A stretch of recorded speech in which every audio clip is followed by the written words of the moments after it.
Hello दोस्तों, कैसे हैं आप सभी लोग। तो क्लास को हम कंटिन्यू करते हुए बेटा, और आपको क्लासेस कैसी लग रही हैं कमेंट सेक्शन में ज़रूर बताएं। और आपकी मॉडर्न हिस्ट्री जो है कंप्लीट होने वाली है बेटा, 2 से 3 क्लास में आपकी मॉडर्न हिस्ट्री और चलने वाली है, और फिर उसके बाद ख़त्म हो जाएगी। उसके बाद हम यूपी स्पेशल हम की क्लास लेंगे,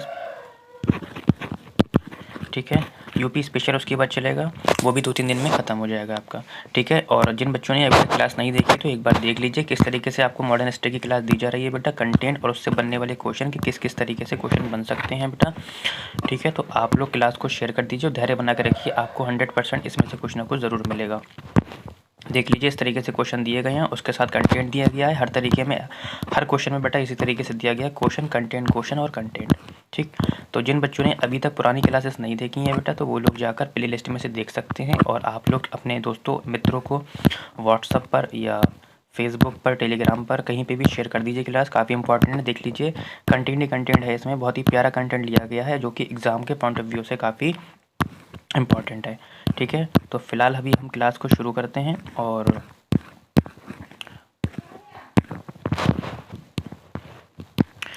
क्वेश्चन नंबर 41 की ओर, क्योंकि हमारे 40 क्वेश्चन कंप्लीट हो गए हैं। और कहता है क्वेश्चन की पंजाब केसरी के नाम से मशहूर डैश ने, यानी कि किसने 17 नवंबर 1928 को अंतिम सांस ली थी। कहता है दादा भाई नौरोजी ने, स्वामी विवेकानंद ने, लाला लाजपत राय ने या बाल गंगाधर तिलक ने। तो किसने अंतिम सांस ली थी 17 नवंबर 1928 में? तो लाला लाजपत राय ने। ऑप्शन नंबर क्या हो जाएगा बेटा?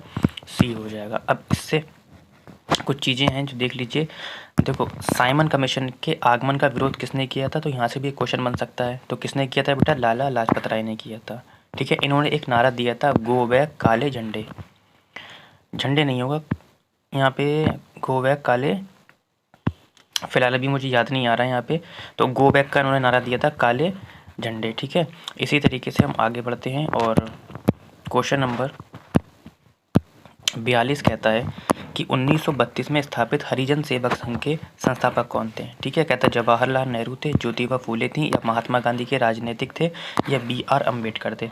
तो कौन था? ऑप्शन नंबर बी हो जाएगा आपका, महात्मा गांधी के राजनीतिक थे, ठीक है। अब इससे बनने वाले जो क्वेश्चन हैं आपके, वो एक बार देख लीजिए। प्रवासी भारतीय दिवस कब मनाया जाता है बेटा? 9 जनवरी को मनाया जाता है, ठीक है। तो यहाँ से भी क्वेश्चन पूछ सकता है। दूसरा, महात्मा गांधी के राजनीतिक गुरु कौन थे? तो राजनीतिक गुरु के बारे में पूछ सकता है, गोपाल कृष्ण गोखले थे।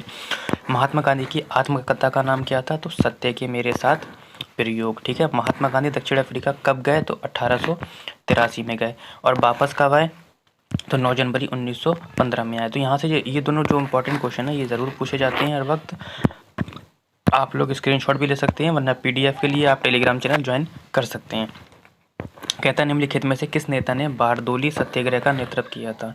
कहता है लाला लाजपत राय ने किया था, मोतीलाल नेहरू ने किया था, C राजगोपालचारी ने किया था, या वल्लभचारी ने किया था। 43 का आप लोगों को बताना है बेटा।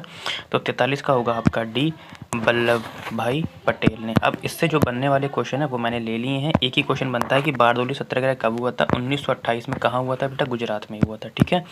अब क्वेश्चन नंबर 24 कहता है आपका कि हिंद स्वराज या इंडियन होम रूल निम्नलिखित में से किस स्वतंत्रता सेनानी ने लिखा था? बहुत ही प्यारा क्वेश्चन और इम्पॉर्टेंट है। कहता दादा भाई नौरोजी ने लिखा था, महात्मा गांधी ने लिखा था, बाल गंगाधर तिलक ने लिखा था, या एनी बेसेंट ने लिखा था। तो किसने लिखा था बेटा? ये महात्मा गांधी ने लिखा था। ऑप्शन नंबर बी हो जाएगा। अब एक क्वेश्चन और है इससे जुड़ा हुआ कि महात्मा गांधी अखिल भारतीय चरखा संघ की स्थापना किए थे, कब किए थे? 1923 में किए थे। तो यहाँ से क्वेश्चन बन जाता है कि अखिल भारतीय चरखा संघ की स्थापना कब हुई थी? तो 1923 में। किसने की थी? तो महात्मा गांधी ने, ठीक है। तो कितना प्यारा कंटेंट है आप लोगों के एग्जाम के पॉइंट ऑफ व्यू से। कुछ भी मॉडर्न हिस्ट्री में इंपॉर्टेंट तो छोड़ा ही नहीं है, सब कंटेंट उठा लिया गया है। कहता है कि निम्नलिखित में से INC के किस नेता ने दूसरे गोलमेज सम्मेलन में भाग लिया था? महात्मा गांधी ने, सुभाष चंद्र बोस ने, सुचेता कृपलानी ने, या जवाहरलाल नेहरू ने। 45 का आप लोगों को आंसर बताना है। तो ऑप्शन क्या होगा बेटा? 45 का आपका ए हो जाएगा, महात्मा गांधी। अब जो गोलमेज सम्मेलन है बेटा, तो यहाँ से जो क्वेश्चन बनता है वो देख लीजिए। कहता है कि तीनों गोलमेज सम्मेलन में किसने भाग लिया था? तो 2 लोग थे, ऐसे थे जिन्होंने तीनों गोलमेज सम्मेलन में भाग लिया था। बाकी कभी पहले में दिया था, किसी ने दूसरे में नहीं लिया था, किसी ने तीसरे लिया था। भीमराव अम्बेडकर और तेज बहादुर सरपू, ठीक है। तो भीमराव अम्बेडकर बेटा सभी को पता होता है। तेज बहादुर सरपू के क्वेश्चन आजकल बन रहे हैं, तो आप लोग तेज बहादुर सरपू याद रखेंगे। इन्होंने तीनों सम्मेलन में क्या लिया था? भाग लिया था। क्वेश्चन नंबर 46 आपकी स्क्रीन पर, और कहता है कि उन निम्नलिखित में से किसने भारत छोड़ो आंदोलन के दौरान प्रसिद्ध करो या मरो का नारा दिया था। बहुत ही अच्छा क्वेश्चन है और अक्सर एसएससी और आपका रेलवे और यूपीपी में ये क्वेश्चन पूछा जाता है। निम्नलिखित में से किसने भारत छोड़ो आंदोलन के समय दिया था करो या मरो का नारा। ऑप्शन है अब्दुल कलाम आज़ाद ने, सुभाष चंद्र बोस ने, महात्मा गांधी ने या जवाहरलाल नेहरू ने। तो ये तो आप सभी को पता है कि किसने दिया था भारत छोड़ो आंदोलन में करो या मरो, महात्मा गांधी ने कहा था। ठीक है, नेक्स्ट क्वेश्चन 47 कहता है कि किसके कहने पर महात्मा गांधी किसानों की समस्याओं को समझने के लिए चंपारण गए थे। कहते हैं जयप्रकाश नारायण की। ये है इंपॉर्टेंट क्वेश्चन आपका। वल्लभ भाई पटेल, राजकुमार शुक्ल, मौलाना मजहरुल हक। तो हो सकता है ये देखने को मिल जाए आप लोगों को। तो किसके समस्या को सुलझाने के लिए गए थे महात्मा गांधी, तो राजकुमार शुक्ल। ठीक है, इसी संबंध में एक क्वेश्चन यहाँ से बन सकता है कि चंपारण सत्याग्रह कब हुआ था, 1917 में। कहाँ, बिहार में। और महात्मा गांधी का ये कैसा था, पहला सत्याग्रह था। तो यहाँ से क्वेश्चन बनता है कि महात्मा गांधी का पहला सत्याग्रह कौन सा था, है ना, पहला आंदोलन कौन सा था, तो चंपारण सत्याग्रह था। कहाँ पे किया था, बिहार में, 1917 में। समझ रहे हैं। क्लास को बेटा शेयर कर दीजिए और धैर्य बना के रखिए, तभी ही आपका कुछ हो पाएगा, अन्यथा कुछ ना हो पाएगा। जलियांवाला बाग सभी को पता है, लेकिन इससे जो बनने वाला कंटेंट है वो नीचे दे रखा है। इसका उद्देश्य ये है कि इसके जो जुड़ा हुआ कंटेंट है वो आपको दिया जाए। जलियांवाला हत्याकांड जो हुआ था कब और किस स्थान पर हुआ था, तो 13 अप्रैल 1919 अमृतसर में हुआ था। ठीक है, कहता है कि 12 अप्रैल 1919 चौरी चौरा में हुआ था, 13 मई 1918 अमृतसर में हुआ था, 13 मार्च अमृतसर में हुआ था। सभी को पता है, इसको बताने की ज़रूरत है ही नहीं कि 13 अप्रैल 1919 कहाँ पर हुआ था बेटा, अमृतसर में हुआ था। ठीक, अब जो कंटेंट है बेटा वो देख लीजिए, यही इंपॉर्टेंट है आपके लिए। क्या है देखते हैं। देखो, इसका ऑर्डर किसने दिया था, जनरल डायर ने दिया था। ठीक है, इसमें कितने लोग की मौत हो गई थी, 1000 लोग की मौत हो गई थी। लेकिन जो बेटा सरकारी रिपोर्ट आई थी उसमें कितने लोग दिखाए गए थे, तो उसमें जो लोग दिखाए गए थे 379, यानी कि 379 लोग मरे हुए दिखाए गए थे।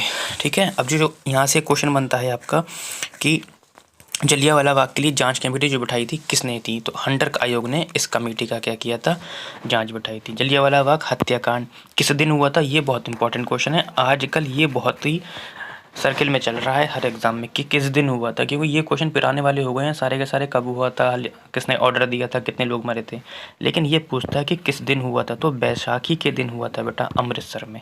अब इसका कारण पूछ लेता है बेटा। अब एक ट्रेन में क्वेश्चन और चल रहा है, अभी तक तो ये 2 क्वेश्चन ट्रेन में चल रहे हैं।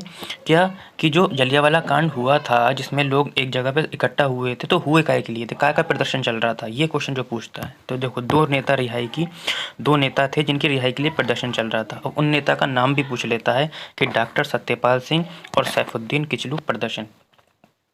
ठीक है, इन दोनों की रिहाई पर क्या प्रदर्शन चल रहा था, तो ये इंपॉर्टेंट है आपका।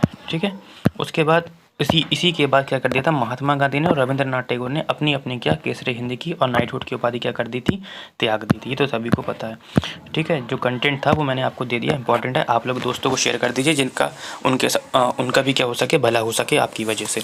अब कहता महात्मा गांधी को, यहाँ पे थोड़ा मिसप्रिंट है, राष्ट्रपिता यानी कि फादर ऑफ द नेशन की उपाधि किसने दी थी, रविंद्रनाथ टैगोर ने दी थी, सुभाष चंद्र बोस ने दी थी, जवाहरलाल नेहरू ने दी थी, या सरदार वल्लभ भाई पटेल ने दी थी। सभी को पता है बेटा, सुभाष चंद्र किसने दी थी, बोस ने दी थी। ऑप्शन नंबर क्या हो जाएगा आपका, बी हो जाएगा। इसी क्रम में हम लास्ट क्वेश्चन की ओर आगे बढ़ते हैं।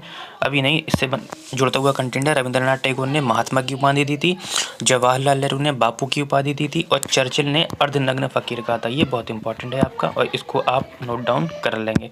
तो आज के सेशन का लास्ट क्वेश्चन कहता है कि किस घटना के बाद महात्मा गांधी ने फरवरी 1922 में असहयोग आंदोलन वापस ले लिया था। ये भी इंपॉर्टेंट है, अक्सर एग्जाम में घूमता फिरता है जो क्वेश्चन। कहता है सेंट्रल असेंबली में बम ब्लास्ट के दौरान, जलियांवाला बाग, काकोरी ट्रेन, या चौरी चौरा कांड। तो सभी को पता है, इसको बताने की ज़रूरत नहीं है। जब चौरी चौरा कांड हुआ था तब क्या किया था, इन्होंने थोड़ी सी चालाकी दिखाई और इन्होंने सोचा अब मुझे ये वापस ले लेना चाहिए, तो असहयोग आंदोलन 1922 में इन्होंने वापस ले लिया। इससे जुड़े कुछ प्रश्न हैं जो इम्पोर्टेंट हैं। ठीक है, जो पूछा जा सकता। असहयोग आंदोलन कब हुआ था पता है, मैंने फिर भी लिख दिया है 1920 और 1922 में महात्मा गांधी ने किया था। ठीक है, काय के लिए किया गया था, जो ब्रिटिश वस्तु था उसको बहिष्कार के लिए किया गया था। ठीक है, चोरी चोरा कांड की घटना कब है, 5 फरवरी 1922। इसमें हुआ क्या था कि जो 22 पुलिसकर्मियों को थाने में क्या कर दिया था बेटा, जिंदा जला दिया गया था। क्या कर दिया था, जिंदा जला दिया गया था। तो आज के लिए बेटा इतना ही रखते हैं। और आप ये लोग ये ना सोचें कि सर 10 क्वेश्चन करा रहे हैं, बेटा 10 के साथ जो मैं आपको कंटेंट दे रहा हूँ ना, कम से कम 50-60 क्वेश्चन उससे बन जा रहे हैं आपके। तो आपको क्लास कैसी लग रही है बेटा, कमेंट में ज़रूर बताया करें और शेयर ज़रूर करा करें।